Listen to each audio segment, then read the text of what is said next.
5-6 సంవత్సరాల నుంచి ఒక్క పోస్టు లేక మేము వెయిట్ చేస్తా ఉన్నాం. ఈ అవకాశాన్ని మేము ఉపయోగించుకోవాలి. ఈ యొక్క అవకాశాన్ని ఉపయోగించుకుని మేము ఉద్యోగాన్ని సంపాదించాలి. 5 సంవత్సరాలు జగన్మోహన్ రెడ్డి మమ్మల్ని నిట్ట నిలువున మోసం చేశాడు. డిఎస్సీ లేకుండా ఇప్పుడు చంద్రబాబు నాయుడు గారు డిఎస్సీ ఇచ్చారు. ఈ డిఎస్సీని మేము ఉపయోగించుకోవాలని చెప్పి ఈవేళ పాపం 700 మంది ఒక పాలకొల్లు పట్టణంలో ఒక్క నియోజకవర్గానికి సంబంధించి కోచింగ్ తీసుకున్నారని అంటే వాళ్ళలో 50 మందికి పోస్టులు వచ్చాయి. మాటలు కాదు, ఎందుకంటే 40-50 మంది ఈవేళ జీవితాలు స్థిరపడ్డాయి. నువ్వు 5 సంవత్సరాలు ఒక్క జీవితం స్థిరపడకుండా, 5 సంవత్సరాలు ఒక డిఎస్సీ లేకుండా, 5 సంవత్సరాలు ఒక టీచర్ భర్తీ లేకుండా అటు నిరుద్యోగుల్ని వెన్నుపోటు పడిచావు. అదేవిధంగా మా పిల్లలకి చదువు లేకుండా వెన్నుపోటు పడిచావు. మా మనవాళ్ళకి మనవరాళ్ళకి టీచర్ లేకుండా అక్కడ చదువు లేకుండా చేశావు. ఇటువంటి గొడ్డల పార్టీని మనం ఏ రకంగా అయితే సిగరెట్ ప్యాకెట్ మీద ఉంటుంది పొగ తాగడం ఆరోగ్యానికి హానికరం, అంచేత గొడ్డల పార్టీ ఈ సమాజానికి హానికరం. ఆ విషయాన్ని మనందరం కూడా గుర్తుపెట్టుకుని గొడ్డల పార్టీకి ఎప్పుడు కూడా దూరంగా ఉండాలి. లేదంటే గొడ్డల పార్టీ పర్వాలేదు లేని దగ్గరికి వెళ్తే వాళ్ళ సొంత బాబాయిని గొడ్డల పోటీ వేసేసి గుండెపోటు అని ఏదైతే చెప్పాడో మనల్ని కూడా అట్లా గొడ్డల పోటీ చేసి మందే సూసైడ్ అటెంప్ట్ అని చెప్తాడు. గొడ్డల పోటు వేసినా రక్తం కారుతున్నా ఆత్మహత్య చేసుకున్నారని చెప్తాడు. చెప్పాడు. అలాగే వివేకానంద రెడ్డి గొడ్డల పోటీకి చనిపోయాడు. ఆయన దెబ్బకి ఇప్పుడు ఎవరో బాత్రూమ్లకు వెళ్ళాల్సిన వాళ్ళ పార్టీ మనుషులు. ఎందుకంటే ఆ పాపం వివేకానంద రెడ్డి ఆ బాత్రూంలోనే గొడ్డల పోటు వేశాడు.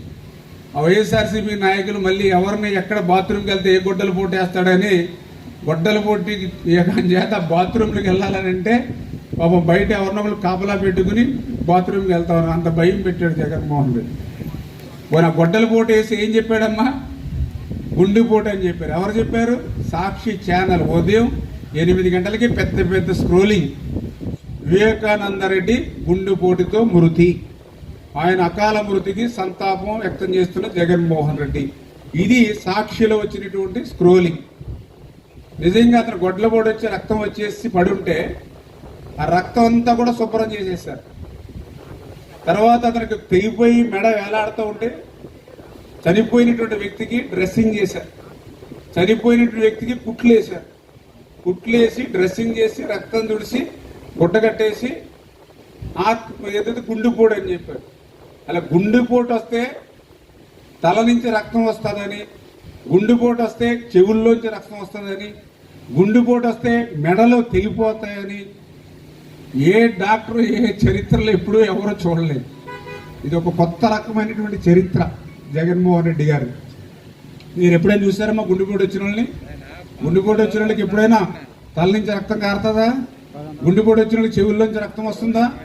గుండెపోటు వచ్చిన వాళ్ళకి మెడ తెగి రక్తం వస్తుందా? అటువంటి తెగిపోయి చనిపోయిన వ్యక్తికి ఎవరైనా ఇంట్లో డాక్టర్ని తీసుకొచ్చి వైద్యం చేయిస్తారా? చనిపోయిన వాళ్ళకి వైద్యం అంటే డ్రెస్సింగ్ చేసి కుట్లు వేస్తారా? ఏం చేస్తాం? చనిపోతే మెడ తెగిపోయినా రక్తం వస్తున్నా ఏం చేస్తాం? గవర్నమెంట్ హాస్పిటల్కి ఇన్ఫార్మ్ చేస్తాం. పోలీసులు వస్తారు. ఆ చనిపోయిన వ్యక్తిని ప్రభుత్వ ఆసుపత్రి తీసుకెళ్లి అక్కడ మార్చిరీలో అక్కడ శవ పరీక్ష చేసి అక్కడ ఏదైనా తెగిపోయినవి ఉంటే అవన్నీ అతికి బాడీని అప్ చెప్తారు.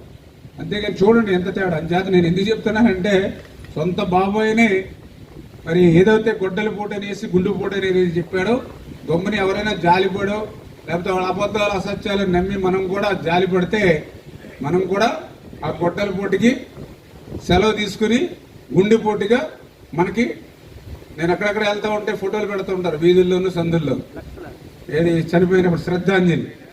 అట్లాగా గొడ్డల పోటీ చేసి అక్కడ గుండెపోటుతో మరణించునని చెప్పి మనకు శ్రద్ధాంజలి ఫోటో ఉంటుంది. జాత ఇవన్నీ గుర్తుపెట్టుకుని గొడ్డల పార్టీలతో కొంచెం జాగ్రత్తగా ఉండమని మిమ్మల్ని అందరినీ కూడా కోరుకుంటూ దయవుంచి ఇటువంటి అభివృద్ధిని వరుసగా చేసుకుంటూ వెళ్తూ ఉన్నాం. 5 సంవత్సరాల్లో చేయలేనిటువంటి పనుల్ని మనం 2 సంవత్సరాలు చేస్తాం. ఇంకా నాకు చాలా పనులు ఉన్నాయి. ఖచ్చితంగా మిగిలిన కూడా 1 by 1 ఒక్కొక్కటి చేసుకుంటూ వెళ్తామని చెప్పి మీ ద్వారా అందరికి కూడా తెలియజేసుకుంటూ సెలవు తీసుకుంటాం. Thank you.